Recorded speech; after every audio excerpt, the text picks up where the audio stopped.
إبراهيم إنك حميد مجيد اللهم بارك على محمد وعلى آل محمد كما باركت على إبراهيم وعلى آل إبراهيم إنك حميد مجيد اللهم رب هذه الدعوة التامة والصلاة القائمة آت محمدا الوسيلة والفضيلة وابعثه مقاما محمودا الذي وعدته.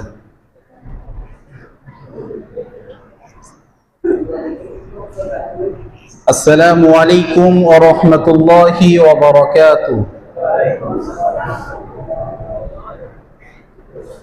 বাকিগুলো কি আমরা মুসলমানের পরিচয় দিলাম? সালামটা জোর আওয়াজে দেন, মুমিনের আওয়াজ উঁচু করে সালামের উত্তরটা দিবেন দয়া করে। আসসালামু আলাইকুম ওয়া রাহমাতুল্লাহি ওয়া বারাকাতুহু। ইন্নাল হামদালিল্লাহ الحمد لله نحمده ونستعينه ونستغفره ونعوذ بالله من شرور أنفسنا ومن سيئات أعمالنا من يهده الله فلا مضل له ومن يضلله فلا هادي له وأشهد أن لا إله إلا الله وحده لا شريك له ولا بداية له ولا نهاية ولا قبل له ولا بعده ولا مثل له ولا مثاله ونشهد أن محمدا عبده ورسوله الذي أرسل إلينا ليكون للعالمين نذيرا فإن خير الحديث كتاب الله وخير الهدي هدي محمد صلى الله عليه وسلم وشر الأمور محدثاتها وكل محدثة بدعة وكل بدعة ضلالة وكل ضلالة في النار أما بعد فقد قال الله سبحانه وتعالى في تنزيله الكريم بعد أعوذ بالله من الشيطان الرجيم بسم الله الرحمن الرحيم يا أيها الذين آمنوا أطيعوا الله وأطيعوا الرسول وأولي الأمر منكم فإن تنازعتم في شيء فردوه إلى الله والرسول إن كنتم تؤمنون بالله واليوم الآخر ذلك خير وأحسن تأويلا وقال الله سبحانه وتعالى أيضا في القرآن الكريم ومكروا ومكر الله والله خير الماكرين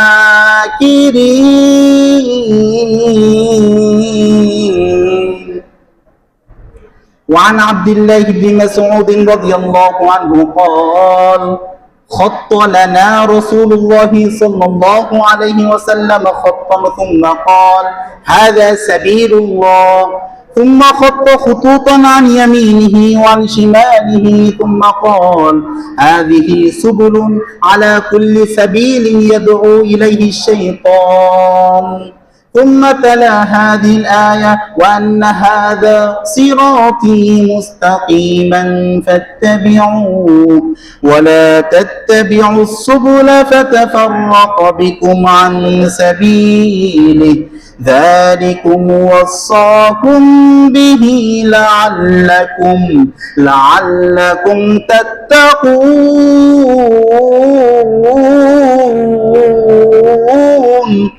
সুবহানাল্লাহ। আলহামদুলিল্লাহ, সমস্ত প্রশংসা সেই মহান রব্বুল আলামিনের জন্য সমস্ত থ্যাঙ্কস, ধন্যবাদ, সব কিছুই সেই আসমান জমিনের মালিক, সাত আসমান সাত জমিন যিনি সৃষ্টি করেছেন, যিনি আরশে আজমে রয়েছেন, যিনি আমাদের সৃষ্টিকর্তা, যিনি আমাদের রিজিক দাতা, যিনি আমাদেরকে অসুস্থ হলে সুস্থ করেন, যিনি আমাদেরকে এখনো জীবিত রেখেছেন, যিনি আমাদেরকে আজকে মুসলিম দেশে, মুসলিম এলাকায়, মুসলিম পরিবারে আমাদেরকে দয়া করে, মায়া করে, টাকা জমা দেওয়া ছাড়াই, দরখাস্ত ছাড়াই রব্বুল আলামিন আপনাকে, আমাকে, প্রত্যেককেই, যারাই মুসলিম দাবি করি সকলকেই আল্লাহ সুবহানাহু ওয়া তাআলা একমাত্র নিজ অনুগ্রহ, খাস দয়া করে আপনাকে, আমাকে, নবমুসলিম নয়, এরকম না যে কিছুদিন পূর্বে আমরা হিন্দু ছিলাম, খ্রিস্টান ছিলাম, বৌদ্ধ ছিলাম, এরকম নয়। আল্লাহ রাব্বুল আলামিন আপনাকে, আমাকে, প্রত্যেককেই শুরু থেকেই মুসলিম দেশে, মুসলিম এলাকায়, মুসলিম পরিবারে, মুসলিম মায়ের পেট থেকে ফিরি ফিরি ভাবে মুসলমান হয়ে পৃথিবীতে আসার তৌফিক দান করেছেন। এই জন্য প্রত্যেকেই, যাদের অন্তরে রক্ত রয়েছে, অন্তরে কলব রয়েছে, বিবেক রয়েছে, ব্যাক শক্তি রয়েছে, কথা বলার ক্ষমতা রয়েছে, সেই রব্বুল আলামিনকে খুশি করার জন্য প্রত্যেকেই কোন নিন্দুকের নিন্দাকে ভয় না করে, কোন বাতিলকে ভয় না করে, ওই আল্লাহ রব্বুল আলামিনকে খুশি করার জন্য মুমিনেরা চুচু করে, শরীরটা নাড়া দিয়ে, গলাটা ছেড়ে শুকরিয়া আদায় করে বলুন আলহামদুলিল্লাহ।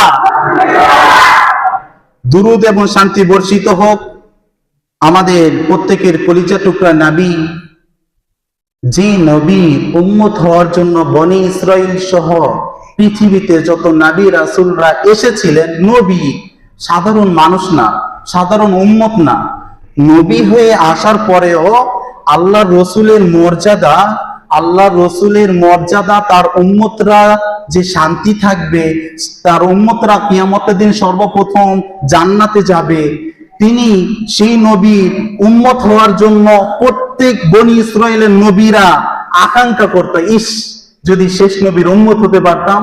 সেটাও আল্লাহ আপনাকে, আমাকে কবুল করেছেন। যেই নবীর নামে একবার দুরূদ পাঠ করলে, বুখারীর বর্ণনা, মানে সাল্লা আলাইয়া সালাতান, যে ব্যক্তি আল্লাহ রসুলের নামে একবার দুরূদ শরীফ পড়ে, আল্লাহ রসুলের নামে একবার দুরূদ পড়ে, সঙ্গে সঙ্গে ওই ব্যক্তির উপর 10টা রহমত, সাল্লাল্লাহু আলাইহি আশারা রাহমা, 10টা রহমত ওই ব্যক্তির উপর নাজিল করা হয়। বলেন সুবহানাল্লাহ।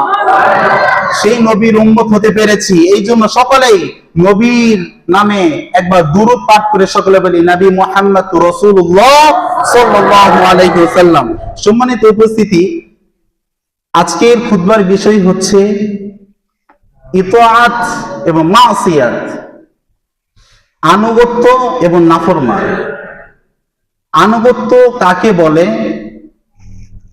এ সম্পর্কে আমরা জানবো, এবং মাসিয়াত কাকে বলে সে সম্পর্কে আমরা জানবো। সম্মানিত উপস্থিতি, এ সম্পর্কে একটি কৌল রয়েছে, কৌলটা সহিহ, সেটি হচ্ছে ওয়াজিবুন আলাইনা আন নুতিয়া আল্লাহ ওয়া নুতিয়া আর-রাসূল ফি কুল্লি হালিন ফি কুল্লি মাকানিন মিন হাযিহি দুনিয়া। প্রত্যেক মুসলমানের উপর ওয়াজিব হচ্ছে এই পৃথিবীর প্রতিটা স্থানে, প্রতিটা সেকেন্ডে, প্রতিটা মিনিটে আল্লাহ যাদেরকে মুসলিম করে পৃথিবীতে আসার তৌফিক দান করেছেন, এছাড়াও যারা পৃথিবীতে সৌভাগ্যবান লাভ করেছে, মানুষ হয়ে পৃথিবীতে এসেছে, তাদের উপর ওয়াজিব হচ্ছে, আবশ্যক হচ্ছে একটা জিনিস করা, সেটা হচ্ছে প্রতিটা মিনিটে, প্রতিটা সেকেন্ডে, প্রতিটা স্থানে আল্লাহর আনুগত্য করা এবং রসুলের আনুগত্য করা। তাহলে আল্লাহ তার রসুলের আনুগত্য করার নামই হচ্ছে ইতাআত, আর আল্লাহ তার রসুলের নাফরমানি করার নাম হচ্ছে মাসিয়াত। তার মানে এখন আমরা পরিষ্কার ভাষা জানবো। সম্মানিত উপস্থিতি, আল্লাহ সুবহানাহু ওয়া তাআলা পবিত্র কোরআনুল কারীমে 4 নম্বর পারা 6 নম্বর পৃষ্ঠা 9 নম্বর লাইনে আল্লাহ সুবহানাহু ওয়া তাআলা সূরাতুন নিসা 59 নম্বর আয়াতে বলছেন, ইয়া আইয়ুহাল্লাযীনা আমানু আতিউল্লাহ, হে ওই ব্যক্তিরা, হে ওই বিশ্বাসীরা যারা আল্লাহর প্রতি ঈমান এনেছো, যারা তোমরা মুসলিম দাবি করছো, যারা ঈমানদার দাবি করছো, আল্লাহ ওই ব্যক্তিদেরকে ইঙ্গিত করে ডাক দিয়ে বলছেন, ইয়া আইয়ুহাল্লাযীনা আমানু, হে ঈমানদারগণ, আতিউল্লাহ, তোমরা আল্লাহর আনুগত্য করো, ওয়া আতিউর রাসূল, তোমরা সকলেই এবং রাসূলের আনুগত্য করো। আরেকটি কথা বললেন, ওয়া উলিল আমরি মিনকুম, এবং তোমাদের মধ্যে হতে যারা শাসক রয়েছে, যারা নেতা রয়েছে, তাদের আনুগত্য করো। এখানে আল্লাহ সুবহানাহু ওয়া তাআলা আল্লাহর আনুগত্য করতে বললেন, রাসূলের আনুগত্য করতে বললেন, কিন্তু কোনো শর্ত লাগাননি। বিনা শর্তে যারা মানুষ বলে দাবি করবে, যারা মানুষ এবং জিন বলে দাবি করবে, যারা মুসলিম বলে দাবি করবে, যারা ঈমানদার বলে দাবি করবে, তাদের উচিত হচ্ছে আল্লাহ তার রাসূলের বিনা শর্তে আনুগত্য করা। এই কপালটা অনেক মর্যাদাবান। যাদের শরীরে রক্ত আছে তারা এই কপালটা কখনো কোনো বাতিলের কাছে মাথা নত করবে না, আল্লাহকে ছাড়া, আল্লাহর কাছে ছাড়া। রাসূলের পদ্ধতি অনুযায়ী জীবন গঠন করতে হবে, এটাতে কোনো সন্দেহ নেই। কিন্তু আল্লাহ রাব্বুল আলামিন এই আয়াতে আরেকটি অংশ বললেন, ও উলিল আমরি মিনকুম, তোমাদের মধ্যে হতে, মিনকুম এখানে হাজিরের জমির, মানে উপস্থিত ব্যক্তির জমির ব্যবহার করে বলছেন, তোমাদের মধ্যে হতে যাদেরকে আল্লাহ ক্ষমতা দান করেছে, তাদের, তোমরা যাদের আয়ত্ত অনুযায়ী শ্রমিক হয়ে, পূজা হয়ে যারা আছো, তোমরা তাদেরও আনুগত্য করো। কিন্তু এখানে আল্লাহ সুবহানাহু ওয়া তাআলা শর্ত লাগালেন, কি? জি, শর্তটা হচ্ছে জি ও উলিল আমরি মিনকুম, উলিল আমরের আনুগত্য করা যাবে। ফাইন তানাযাতুম ফি শাইইন ফারুদ্দুহু ইলাল্লাহ, যদি তোমাদের নেতা হতে পারে যে কোনো শাসক, হতে পারে যে কোনো নেতা, হতে পারে আপনি পরিবারের মধ্যে হতে আপনি গার্জিয়ান, আপনি একজন নেতা, হতে পারে আপনি দোকানের ম্যানেজার, আপনি একজন নেতা, হতে পারে আপনি সমাজ সেবক, আপনি একজন নেতা, হতে পারে আপনি রাষ্ট্রের প্রধান, আপনি একজন নেতা। তো প্রত্যেক নেতার আনুগত্য করা যাবে, তবে আল্লাহ রাব্বুল আলামিন এখানে শর্ত ছুড়ে দিলেন।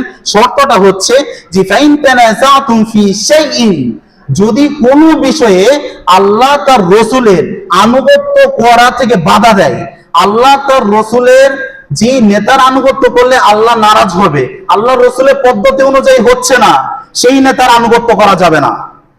যেই এমন কিছুর আনুগত্য করতে হবে যেটা আল্লাহ এবং তার রাসূল খুশি হয়, কোরআন হাদিস সাপোর্ট করে, ইসলাম সমর্থন করে, এরকম ব্যক্তির আনুগত্য করতে হবে। থার্ড পারসন কোন ব্যক্তির আনুগত্য করতে হলে দেখতে হবে রাসূলের আদর্শ আছে কিনা, আল্লাহর আনুগত্য তার মধ্যে আছে কিনা, আমি যে আনুগত্য করব সেই আনুগত্য ব্যক্তি আসলে ইসলাম পন্থী কিনা, ইসলাম অনুযায়ী চলে কিনা। যদি চলে তাহলে বিনা শর্তে আপনি তার আনুগত্য করতে পারেন, এই জন্য আপনি আল্লাহর আদেশটা মানা হলো। কিন্তু আপনার নেতা যদি বলে কি যে অন্যায় কাজের মধ্যে জড়িত, আপনার নেতা যদি আদেশ করে অমুক জায়গায় যে মারামারি করতে, আপনার নেতা যদি বলে অমুক জায়গায় যে পোলাপান পিটিয়ে জায়গা জমি দখল করে নিয়ে আসতে ইত্যাদি যদি কোনো বলে, খবরদার সেগুলো অংশগ্রহণ করা যাবে না, সেগুলো কাজ থেকে বিরত থাকতে হবে। এটাই আল্লাহ আমাদেরকে বলছেন, ফাইন তানাযাতুম ফি শাইইন, যদি আল্লাহ তার রাসূলের পরে যদি কারো আনুগত্য করো, সেই আনুগত্য যদি কোনো বিষয়ে সন্দিহান দেখা দেয়, যে সন্দেহ এটা কি আল্লাহ বলেছেন না, আল্লাহ তো নারাজ হবে না, আল্লাহ রাসূলের পদ্ধতি অনুযায়ী কি আমার কাজটা হচ্ছে, এটা যদি না হয় তাহলে ফিরে আসতে হবে। কেমন ফিরে আসতে হবে? ফারুদ্দুহু ইলাল্লাহ, আল্লাহর দিকে সেই জিনিসটা ফিরে দিবেন। ভাই আমি যাব না, আপনারা করেন, আমি দূরে থাকবো। আল্লাহ তো রাসূলের দিকে, ফারুদ্দুহু ইলাল্লাহি ওয়া রাসূল, আল্লাহ তো রাসূলের দিকে জিনিসটা ফিরে দিতে হবে। আল্লাহ আবার বলছেন, ইন কুনতুম তুমিনুনা বিল্লাহি ওয়াল ইয়াউমিল আখির, যদি তোমরা আল্লাহ এবং তার রাসূল এর প্রতি বিশ্বাস এনে থাকো, যদি তোমরা কিয়ামতের দিনকে বিশ্বাস করে থাকো, আখিরাত হিসাব দিনের কথা যদি তোমরা বিশ্বাস করে থাকো, তাহলে তোমরা এমনটি কাজ করো থার্ড পারসন নেতার ক্ষেত্রে। তো আল্লাহ সুবহানাহু ওয়া তাআলা এই আয়াতের শেষে আবার বলছেন, যালিকা খায়রুন, সেটা হচ্ছে উত্তম কথা, ওয়া আহসানু তাউইলা, আল্লাহর চেয়ে উত্তম কথা, চমৎকার কথা আর কার হতে পারে? এরকম সুন্দরভাবে কথা বুঝিয়ে বলা, আল্লাহর চেয়ে আর চমৎকার কথা, কোরআনের চেয়ে উত্তম বাণী আর কি হতে পারে? তাই আল্লাহ বলছেন জি এটা হচ্ছে কল্যাণকর কথা, ওয়া আহসানু তাউইলা, উত্তম ব্যাখ্যা, উত্তম ব্যাখ্যা অনুযায়ী তোমাদেরকে বিশ্লেষণ করে দেওয়া হলো। তোমরা যদি কারো আনুগত্য করো তাহলে এভাবে তোমরা আনুগত্য করে চলবা। তো আমার কলিজাযুক্ত মুসলমান ভাইরা, যারা এই যে অনেকে অন্যায় কাজের মধ্যে জড়িত রয়েছেন, অনেকে অন্যায় কাজের মধ্যে জড়িত রয়েছেন। আমি কয়েকটা টিপস দিব, বুঝেন একটু। ধরেন যে ব্যক্তি বিড়ি খায়, সিগারেট খায়, এগুলো খাওয়া হারাম, খাওয়া যাবে না। কিন্তু কোনো ব্যক্তি বিড়ি খেলো, একজন ছোট ব্যক্তিকে বলছে যে দোকান থেকে বিড়ি আনো, ওই ছোট বাবুর উচিত হচ্ছে তার আনুগত্য করা যাবে না, হারাম। কারণ এই জিনিসটা আল্লাহ তার রাসূল নারাজ হন। কথা বুঝাইতে পারছি? ঠিক এ ধরনের ছোট বড় এবং পরিবার স্ত্রীকে আদেশ করতে পারে, স্বামী স্ত্রীকে আদেশ করতে পারে এটা করার জন্য। কিন্তু হারাম কাজ যেগুলো রয়েছে, যেগুলো সীমালঙ্ঘন কাজ, আল্লাহ তার রাসূল নিষেধ করেছেন, লানত দিয়েছেন, সারা রাত লানত হবে, এমন এমন কিছু কাজ রয়েছে, সেগুলো কাজ করা যাবে না। ঠিক বাবা মা পরিবার যদি আবার সন্তানকে বলে অমুক নওগাঁ গিয়েছো, ভালো কথা, আসার টাইমে এক বোতল বাংলা নিয়ে আসো, মদ নিয়ে আসো, ইয়াবা নিয়ে আসো, পেন্সিল নিয়ে আসো, রাত্রে আজকে বিয়ে হচ্ছে, খাবো। ওই সন্তানের জন্য উচিত হচ্ছে ওই বাবার বা ওই বড় ব্যক্তির আনুগত্য করা যাবে না, কারণ ওইটা আল্লাহ তার রাসূল নারাজ হন। ইসলাম এটা সাপোর্ট করে না, আল্লাহ তার রাসূল নিষেধ করছেন এই বিষয়ে। সেগুলো কাজ থেকে বিরত থাকতে হবে। আশা করি আপনারা এই কয়েকটি কথা আশা করি ক্লিয়ার হয়ে গেছে, বুঝতে পেরেছেন। আমার কলিজার টুকরা মুসলমান ভাইয়েরা, আল্লাহ সুবহানাহু ওয়া তাআলার প্রিয় হাবিব, ওহীর লেখক আব্দুল্লাহ ইবনে মাসউদ, সহিহ নাসাইর 184 নম্বর হাদিস, আব্দুল্লাহ ইবনে মাসউদ ওহী লিখতো, কোরআনের কোন কথা আসলে, জিবরাইল আসলে সঙ্গে সঙ্গে সেই কথাটা পাথরে, চামড়ায় লিপিবদ্ধ করত। সেই ওহীর লেখক বলছেন যে আল্লাহ রাসূল একবার আমাদের মাঝে একটা আলোচনা করলেন। সেই আলোচনাটা কি? সকলেই বসা ছিলাম। সেই আলোচনাটা হচ্ছে খত্তালানা রাসূলুল্লাহ সাল্লাল্লাহু আলাইহি ওয়াসাল্লাম, আল্লাহ রাসূল তার একটা দাগ টানলেন, সোজা একটা দাগ টানলেন। দাগ টানার পরে বললেন, হাযা সাবিলুল্লাহ, এটা হচ্ছে আল্লাহর পথ। এই যে আমি তোমাদের মাঝে একটা দাগ টানলাম, যেটা সোজা একটা দাগ রেখা, একটা দাগ টানলেন। দাগ টানার পরে বললেন, হাযা সাবিলুল্লাহ, এটা হচ্ছে আল্লাহর পথ। তখন সাহাবীরা বললেন, আচ্ছা তারপরে কি হয়েছে? সুম্মা খাত্তা খুতুতান আন ইয়ামিনিহি ওয়া আন শিমালিহি, তারপর আল্লাহ রাসূল যার উম্মত হয়ে আমরা পৃথিবীতে এসেছি, সেই নবী ইসলাম শিখাচ্ছে। ইসলাম কি জিনিস, কোরআন কি জিনিস, হাদিস কি জিনিস, ইসলামটা বোঝার জন্য এভাবে সাহাবীদের মাঝে বক্তব্য পেশ করছেন। তারপরে কি, যে ডান সাইডে অনেকগুলো, সুম্মা খাত্তা খুতুতান আন ইয়ামিনিহি ওয়া আন শিমালিহি, এই ডান সাইডে অনেকগুলো রেখা দাগ টানলেন, 1 2 3 4 অনেকগুলো দাগ টানলেন। দাগ টেনে বললেন, সুম্মা খাত্তা খুতুতান আন ইয়ামিনিহি ওয়া আন শিমালিহি, বাম সাইডে আবার দাগ টানলেন। মাঝখানে কিন্তু একটা দাগ রয়ে গেছে, ওর ডানে এবং বামে অনেকগুলো দাগ টানছে। তারপরে আল্লাহ রাসূল সাল্লাল্লাহু আলাইহি ওয়াসাল্লাম বলছেন, তুম্মা খাত্তা খুতুতান আন ইয়ামিনিহি ওয়া আন শিমালিহি হাদিহি সুবুলুন, এগুলো অনেকগুলো রাস্তা, এগুলো অনেকগুলো রাস্তা, অনেকগুলো পথ, অনেকগুলো দল, অনেকগুলো তার তরিকা, অনেকগুলো রাস্তা, তোমরা যেগুলো দাগ টেনে টেনে তোমাদেরকে বুঝাচ্ছি, তোমরা ছাত্র অনুযায়ী এগুলো বুঝে নাও। তারপরে বললো কি, আচ্ছা কি হলো? হাদিহি সুবুলুন, এগুলো অনেকগুলো রাস্তা, এই রাস্তাটা কি হয়েছে এটা তো জানবা। আলা কুল্লি সাবিলিন ইয়াদউ ইলাইহি শাইতান, ইসলাম ধর্ম ব্যতীত ডানে এবং বামে যতগুলো দাগ রয়েছে সবগুলো হচ্ছে বানোয়াট, সবগুলো হচ্ছে বাতিল, সবগুলোর শেষে একজন করে শয়তান বসে আছে। সেগুলো আল্লাহ তৈরি করেনি, সেগুলো ধর্ম আল্লাহ তৈরি করেনি, সেগুলো পথ, সেগুলো মত আল্লাহ তৈরি করেনি, এগুলো মানুষের তৈরিকৃত ধর্ম। তাই সাহাবীদের মাঝে এইভাবে বোঝানোর পরে আল্লাহ রাসূল সাল্লাল্লাহু আলাইহি ওয়াসাল্লাম এই আয়াতটি তেলাওয়াত করলেন, যে আয়াতটি রয়েছে 8 নম্বর পারা, 8 নম্বর পৃষ্ঠা, 5 নম্বর লাইনে। আল্লাহ সুবহানাহু ওয়া তাআলা বলেন, ওয়া আন্না হাযা সিরাতী মুস্তাকিমা ফাত্তাবিউহু, এটাই হচ্ছে সিরাতুল মুস্তাকিম, এটাই হচ্ছে ইসলাম। ওয়ালা তাত্তাবিউ সুবুলা, ডানে এবং বামে যেগুলো তোমরা রাস্তা দেখছো, যেগুলো পথ দেখছো, সেগুলো আল্লাহর পথ নয়। ওয়ালা তাত্তাবিউ সুবুলা, সেগুলো পথের তোমরা অনুসরণ করবে না। ফাতাফাররাকু বিকুম আন সাবিলি, যদি কোনো ব্যক্তি এই ইসলাম ধর্ম ব্যতীত কোনো ডানে এবং বামে যদি কোনো পথের কোনো ব্যক্তির অনুসরণ করে, তাহলে সে জান্নাত থেকে ছিটকে পড়ে যাবে, জান্নাত থেকে ছিটকে পড়ে যাবে। আল্লাহ সুবহানাহু ওয়া তাআলা বলেন, যালিকুম, সেটা হচ্ছে ওয়াসাকুম, তোমাদেরকে ওসিয়ত করা হচ্ছে, আদেশ করা হচ্ছে।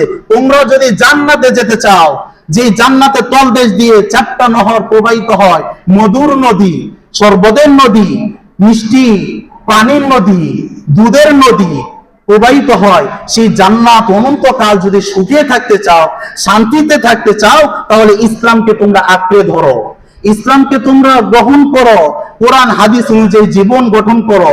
জীবনে যেই প্রান্তেই থাকেন না কেন, পৃথিবীর যেই স্থানেই থাকেন না কেন, রাস্তাঘাটে, অলিতে গলিতে, শহরে বন্দরে, মাঠে, যেখানে থাকেন না কেন, তুমি আল্লাহকে ভয় করে চলো, আল্লাহর আনুগত্য করো, রসুলের আনুগত্য করো, আল্লাহকে সন্তুষ্টি উদ্দেশ্যে মানুষের খেদমত করো, তাহলে দেখবে যে তুমি জান্নাতের পথেই আছো, তুমি সিরাতাল মুস্তাকিমের পথে আছো। তাই আল্লাহ রাব্বুল আলামিন হচ্ছে যালিকুম ওয়াসাকুম বিহি, এইটা আল্লাহ ওসিয়ত করে বলছে, আদেশ করে বলছে, লাআল্লাকুম তাত্তাকুন, যাতে তোমরা পরেজগার হও, যাতে তোমরা আল্লাহ ভীরুতা হও, যাতে তোমাদের মন বলে একটু ইসলামের দিকে তোমাদের মন একটু ঝুঁকে দাও।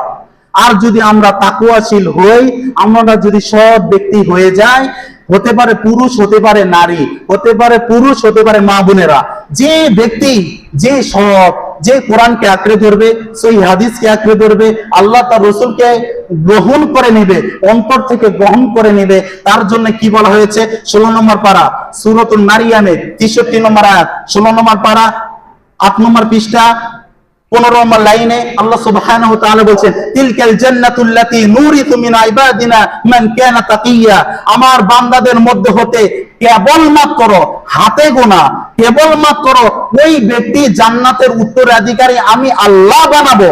আল্লাহ নিজে বলছেন, তিলকাল জান্নাতুল্লাতী, ওই জান্নাতের উত্তরাধিকারী বানাবো ওই পুরুষকে, ওই মহিলাকে, ওই যুবককে, ওই যুবতীকে, যারা তাকওয়া অনুযায়ী মান কানা তাকিয়া, যারা তাকওয়া অনুযায়ী পৃথিবীতে বিচরণ করেছে, তাকওয়া অনুযায়ী আল্লাহকে ভয় করে, আল্লাহ রসুলের আনুগত্য করে যারা পৃথিবীতে চলেছে, কেবলমাত্র ওই ব্যক্তিকেই জান্নাতে প্রবেশ করাবো। বলেন সুবহানাল্লাহ। সহিহ মুসলিমের 34 নম্বর হাদিস, হাদিসটি রয়েছে ইবনে মাজাহ, হাদিসটি রয়েছে তিরমিজি, হাদিসটি রয়েছে আবু দাউদে, হাদিসটি সহিহ। এটা বোঝানোর জন্য কয়েকটি গ্রন্থের নাম বললাম, একই হাদিস বারবার কিতাবে রয়েছে। আল্লাহ রাসূল সাল্লাল্লাহু আলাইহি ওয়াসাল্লাম বলেছেন, মান ক্বালা, যে ব্যক্তি বলবে, যে যুবক বলবে, যে যুবতী বলবে, পুরুষ নারী যে ব্যক্তি বলবে, ব্যক্তি বলে যে দাবি করবে, আর যে ব্যক্তি বলবে মান ক্বালা রাদিতু বিল্লাহি রাব্বা, রব হিসাবে, সৃষ্টিকর্তা হিসাবে, জীবন মৃত্যুর মালিক হিসাবে, আল্লাহকে আমি রব হিসাবে পেয়ে আমি খুশি, আল্লাহকে আল্লাহ বলে পেয়ে আমি খুশি, ও রাদিতু বিল ইসলামি দীনা, ইসলামকে শ্রেষ্ঠ ধর্ম হিসাবে, পৃথিবীতে যত ধর্ম রয়েছে, যত মত রয়েছে, যত তরিকা রয়েছে, সব তরিকা ফেলে দিয়ে যে ব্যক্তি ইসলামকে ধরবে, ইসলামকে শ্রেষ্ঠ ধর্ম হিসেবে গ্রহণ করে নিবে, ইসলামের মধ্যে এবং খুশি থাকবে, আল্লাহ রাব্বুল আলামিনের প্রিয় হাবিব বলেন 3 নম্বর, ওয়ারাদিতু বিনাবিয়িনা মুহাম্মদ সাল্লাল্লাহু আলাইহি ওয়াসাল্লাম, যে ব্যক্তি বলবে আমি নবী মুহাম্মদ সাল্লাল্লাহু আলাইহি ওয়াসাল্লামকে নবী হিসাবে পেয়ে আমি খুশি, আল্লাহ রাব্বুল আলামিনের প্রিয় হাবিব বলেন ওয়াজাবাত লাহুল জান্নাহ, তার জন্য জান্নাত ওয়াজিব হয়ে গেছে। আল্লাহকে রব হিসাবে মানার কারণে, ইসলামকে শ্রেষ্ঠ ধর্ম হিসাবে মানার কারণে, নবীকে শ্রেষ্ঠ নবী হিসাবে মানার কারণে ওই ব্যক্তি মরার সাথে সাথে ওই ব্যক্তি জান্নাতে প্রবেশ করবে। বলেন আল্লাহু আকবার। আওয়াজ করে বলেন, কেউ যেটা পারে না পারে কে? কেউ যেটা দেয় না দেয় কে? যারা মুসলিম তারা আল্লাহকে ছাড়া কোশ্চিনকালে কোনো বাতিলের কাছে মাথা নত করতে পারে না। চিল্লাবেন ঠিক কিনা? আমাদের পরিচয় বাঙালি নয়, আমাদের পরিচয় হচ্ছে মুসলিম। চিল্লাবেন ঠিক কিনা? এখানে যদি আপনারা সাপোর্ট করেন, যদি কোরআন হাদিস অনুযায়ী যদি জীবন গঠন করেন, ইনশাআল্লাহ এই চণ্ডীপুর কাছারিপাড়া জামে মসজিদ থেকে সারা বাংলাদেশ নয় 64 জেলা সহ পৃথিবীর আনাচে কানাচে একসময় নূরের আলো জ্বলবে, ইসলামের বাতি জ্বলবে। যে চণ্ডীপুর কাছারিপাড়া হক কথা হয়, ইসলাম কোরআন হাদিসের আলোকে বক্তব্য হয়, পৃথিবীতে কোনো ব্যক্তিকে মেপে কথা বলা হয় না। এটার নাম হচ্ছে চণ্ডীপুর কাছারিপাড়া জামে মসজিদ। আমাদেরকে যদি এরকম করে যদি কমিটি, এরকম যদি শ্রোতা, যদি সমাজ সেবক, যুবকেরা, ভাই বাদাররা, মুরব্বীরা, দাদারা, বাবারা যারা আছেন, তারা যদি এইভাবে গড়ে তুলতে পারে, ইনশাআল্লাহ এই সেই দিন আর বেশি দিন নয়, যেই দিন আমাদের উপর রহমত সাকিনা নাজিল হবে। মরার টাইমে আমাদেরকে আনন্দ লাগবে।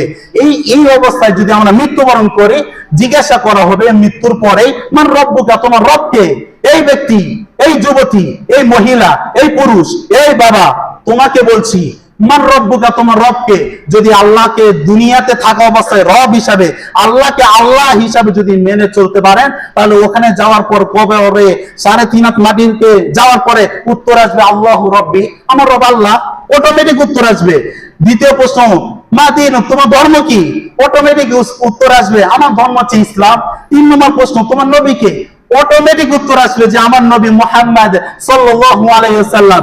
এই তিনটা যদি আমরা না মানি, আর যদি আমরা খালি কথা শুনি আর যদি ফেলে দেই, আর যদি আমরা আলেম হই অথবা আলেমের ছাত্র হও, অথবা আলেম যদি না হও, আলেমের ছাত্র যদি না হও, আলেমের সঙ্গী হও, তুমি বিরোধিতা করেন না।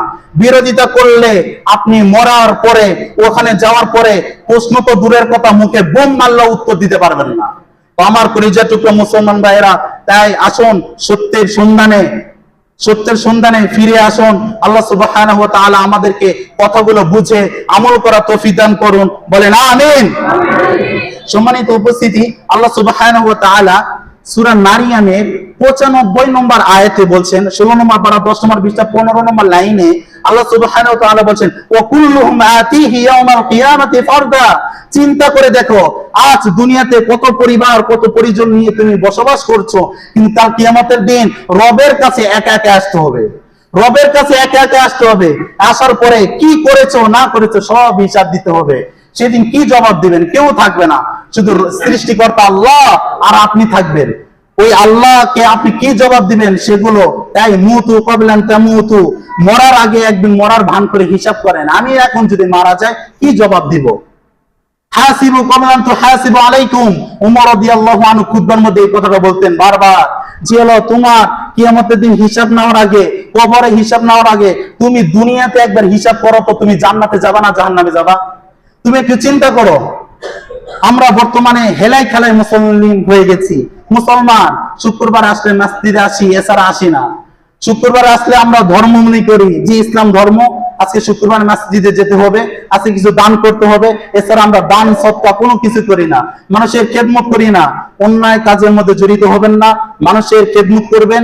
তো আমি যেটা আপনাকে লাস্ট কথা বলছি, আল্লাহ সুবহানাহু ওয়া তাআলা সূরা মারিয়ামে 63 নম্বর আয়াতে কি বললেন, ওয়া কুল্লুহুম আতিহি ইয়াউমাল কিয়ামাতি ফারদা। কাল কিয়ামতের কঠিন ময়দানে রবের কাছে একা একা আসতে হবে, একা একা আসতে হবে, একা একা হিসাব দিতে হবে। আপনি যদি আজকে রবকে সেজদা না দেন, সেজদা দিতে যাবেন, পিঠটা কাট হয়ে যাবে, পিঠটা কাট হয়ে যাবে। সূরা কলামে 42 নম্বর আয়াতে আল্লাহ সুবহানাহু ওয়া তাআলা বলছেন, ওয়া ইয়াউমা ইকশাফু আন সাকিন ওয়া ইয়াদউনা ইলা সুজুদ। কাল কিয়ামতের কঠিন ময়দানে যারা দুনিয়াতে নামাজ পড়েনি, যারা সত্যকে মেনে নেয়নি, তাদেরকে যখন বলা হবে যে তুমি সেজদা দিয়ে দেখাও তো তুমি কি নামাজ পড়েছিলা, তখন সেজদা দিতে যাবে, পিঠটা কাট হয়ে যাবে, সেজদা দিতে পারবে না। তাই আমার কলিজাত মুসলমান ভাইরা, যারা অন্যায় পথে আছেন, আমি স্পষ্ট দেখতে পাচ্ছি আপনারা ভুল পথে আছেন, জাহান্নামের পথে হাঁটছেন। তাই সত্যকে গ্রহণ করেন, ফিরে আসেন। আমি আপনাকে সত্য বুঝাই, সত্যকে জানাই, কোরআন হাদিসের আলোকে জীবন গঠন করেন। যারা প্রকৃত আলেম, যারা প্রকৃত হাফেজ, তারা নিজের দিকে মানুষকে আহ্বান করে না, আল্লাহ তার রসুলের দিকে আহ্বান করে। আর যারা ভণ্ড, যারা জালেম, যারা অত্যাচার, তারা নিজের দিকে আহ্বান করে, নিজের দলের দিকে মানুষকে ডাকে। কিন্তু আমরা আপনাকে বলছি, ইসলামকে গ্রহণ করেন, সত্যকে বোঝেন, সত্যকে মানেন। এই উদ্দেশ্যে নিয়ে আজকে বক্তব্য পেশ করলাম, আনুগত্য কাকে বলে। সম্মানিত উপস্থিতি, লাস্ট আরেকটি কথা বলে শেষ করব। সূরা জুমার আয়াত নম্বর 85, আল্লাহ সুবহানাহু ওয়া তাআলা 24 নম্বর পারা 17 নম্বর পৃষ্ঠা 3 নম্বর লাইন আল্লাহ সুবহানাহু ওয়া তাআলা বলছেন, কিয়ামতের দিন এক এক করে আল্লাহ ডেকে জান্নাতে দিবেন অথবা জাহান্নামে দিবেন। কিন্তু আল্লাহ সুবহানাহু ওয়া তাআলা কে যারা যুক্তি পেশ করে, কি যুক্তি পেশ করে? উমুকে সুদ খায়, আমি খেলে দোষ কি? অমুকে নামাজ পড়ে না, আমি করলে দোষ কি? অমুকে জুয়া খেলে, আমি করলে দোষ কি? অমুকে অন্যায় কাজের মধ্যে জড়িত, আমি করলে দোষ কি? খালি সবার দিকে পুরা বাংলাদেশ সুদ ঘুষ ভরা ইত্যাদি তুলনা দিয়ে আমিও ওই কাতারের মধ্যে নিমজ্জিত আছি। এই কথা যারা বলে তাদের উদ্দেশ্যে একটা কথা বলতে চাই। আল্লাহ সুবহানাহু ওয়া তাআলা কি বললেন? সূরা মারিয়াম আয়াত নম্বর 63, কিয়ামতের দিন এক এক করে ডেকে হিসাব নিয়ে জান্নাতে দিবেন। আর জাহান্নামের ক্ষেত্রে আল্লাহ সুবহানাহু ওয়া তাআলা সূরা জুমারের 85 নম্বর আয়াতে কি বলছেন? লামলা আন্না জাহান্নাম মিনকা ওয়া মিম্মান তাবিআকা মিনহুম আজমাইন। আল্লাহ রাব্বুল আলামিন তাকিদ দিয়ে বলছেন, কসম করে বলছি, আমি কাল কিয়ামতের কঠিন ময়দানে যারা ইবলিসের অনুসারী, যারা শয়তানের অনুসারী, যারা আল্লাহ তার রাসূল ছাড়া অন্য কোনো ব্যক্তিকে অনুসারী করে নেতা হিসেবে গ্রহণ করে যারা চলেছে, তাদেরকে আমি সকলকে, ইবলিস এবং ইবলিসের অনুসারী সকলকে মিলে জাহান্নামে প্রবেশ করাবো। তার মানে দুটো কথা এখান থেকে, আল্লাহ জান্নাতে প্রবেশ করাবেন এক এক করে বাছাই করে, আর জাহান্নামে প্রবেশ করাবেন ঢালাও ভাবে। বুঝেন নাই?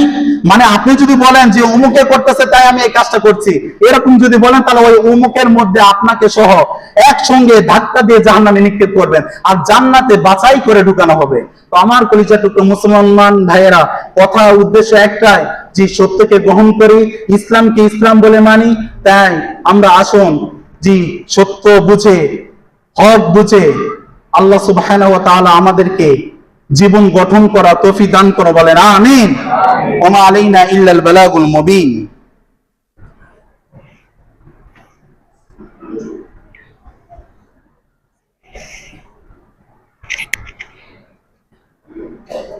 আলহামদুলিল্লাহি আলিয়্যিয যাতি আযীমিস সিফাত সামিয়্যিস সিমাতি কাবীরিশ শান জালিলিল কদরি রাফি'আ যিকরি মুতাআইল আমরি জালিলিল বুরহান فقيم الاسم وسيع الحلم كثير الغفران جميل الثناء جزيل العطاء مجيب الدعاء عظيم الإحسان। আলহামদুলিল্লাহ, সমস্ত প্রশংসা সেই মহান রব্বুল আলামিনের জন্য, যিনি আমাকে কথা বলার, খুতবা দেওয়ার সুযোগ করে দিয়েছেন এবং আপনাদেরকে সুন্দর চমৎকার কোরআন হাদিসের আলোকে কথা শোনার এবং বোঝার তৌফিক দান করেছেন। এই জন্য রব্বুল আলামিনের কাছে আমরা জোর আওয়াজে শুকরিয়া আদায় করে বলি আলহামদুলিল্লাহ। সম্মানিত উপস্থিতি, সহিহ বুখারী 6528 নম্বর হাদিস, আল্লাহ রাসূল বলছেন, ওয়াল্লাহি ইন্নী লা আরজু আন তাকুনা শাতর আহলিল জান্নাহ। আল্লাহ রাসূল বলছেন, আমি কসম করে বলছি, আমি যেহেতু আল্লাহর রাসূল, আমি যেহেতু আল্লাহর প্রিয় নবী, প্রিয় বান্দা, তাই আমি বলছি, আশা করি যে আরজু আন তাকুনা শাতর আহলিল জান্নাহ, আমার অর্ধেক উম্মত জান্নাতে প্রবেশ করবে, বলেন সুবহানাল্লাহ। এখানে কথাটা আমার গায়ের কাটা শিউরে উঠে গেল। আল্লাহ বুখারী বর্ণনা 6528 নম্বর হাদিস, আল্লাহ রাসূল বললেন, আমার অর্ধেক উম্মত জান্নাতে প্রবেশ করবে না, আর অর্ধেক উম্মত কই যাবে? জাহান্নামে যাবে। তো আমার পরিচয়যুক্ত মুসলমান ভাইরা, 73টা দলের মধ্যে একটা দলই জান্নাতে প্রবেশ করবে, 72টা দলই জাহান্নামে যাবে। সেই একটা পথ, সে একটা দল আপনাকে খুঁজে বের করতে হবে।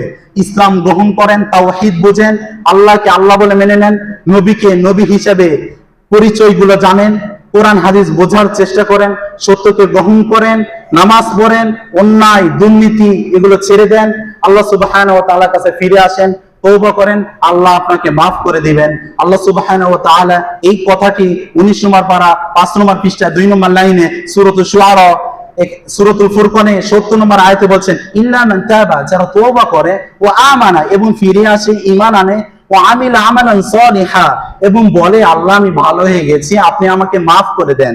এই কথা যারা বলে, ফাউলাইকা ইবাদদিলুল্লাহু সাইয়্যাতিহিম হাসানাত, আল্লাহ সুবহানাহু ওয়া তাআলা বিগত দিনের সমস্ত পাপ, সমস্ত অন্যায় আল্লাহ সেগুলো ঢেকে নেকি দ্বারা পরিবর্তন করে দেয়, বলেন সুবহানাল্লাহ। তার মানে এই হাদিসটি বলে শেষ করব যে আল্লাহ রাসূল বলেছেন, ওয়াল্লাহি, আল্লাহর কসম বলছেন, ইন্নী লা আরজু আন তাকুনা শাতর আহলিল জান্নাহ, আমার অর্ধেক উম্মত জান্নাতে প্রবেশ করবেন। এই অর্ধেক উম্মত হচ্ছে যারা ইসলামকে ধর্ম হিসেবে, শ্রেষ্ঠ ধর্ম হিসেবে মেনে নিয়েছে, যারা বিশৃঙ্খলা করেনি, যারা নবীকে শ্রেষ্ঠ নবী হিসাবে, আখিরি নবী হিসাবে মেনে নিয়েছে, যারা আল্লাহকে রব হিসেবে মেনে নিয়েছে, কেবলমাত্র তারাই জান্নাতে প্রবেশ করবেন। আর যারা নামাজ পড়েনি, আর যারা সুদের খাতার মধ্যে এখনো নাম রয়েছে, এখনো যারা কিস্তি থেকে টাকা তোলা বাদ দেয়নি, এখনো যারা অন্যায় কাজ থেকে বিরত থাকতে পারছেন না, এখনো যারা জিনা, ব্যভিচার, অন্যায়, অশ্লীল, জুলুম, নিপীড়িত মানুষকে করেই যাচ্ছেন ইত্যাদি কাজ থেকে যারা বিরত থাকতে পারছেন না, এই 50% আপনি আমি অন্তর্ভুক্ত। তাই আমাদেরকে ওই 50% অন্তর্ভুক্ত হতে হবে যারা জান্নাতের উত্তরাধিকারী। আল্লাহ সুবহানাহু ওয়া তাআলা আমাকে এবং আপনাকে কথাগুলো বুঝে আমল করা তৌফিক দান করে, বলেন আমিন। আল্লাহ সুবহানাহু ওয়া তাআলা আমাদের প্রত্যেককে এমন ভাবে চলার তৌফিক দান করুন যে পথে ইসলাম আছে, যে পথে জান্নাত আছে, সেই পথে প্রত্যেককে আল্লাহ চলার তৌফিক দান করে, বলেন আমিন। আল্লাহ সুবহানাহু ওয়া তাআলা আমাদের যুবকদেরকে ইসলামের জন্য কবুল করে নিন।